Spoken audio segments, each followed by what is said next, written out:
કોઈ સૂજો ને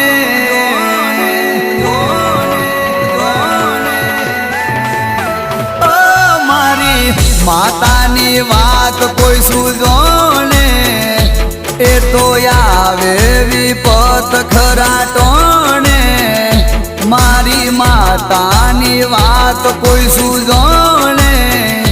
એ તો આવે વિપત ખરાટો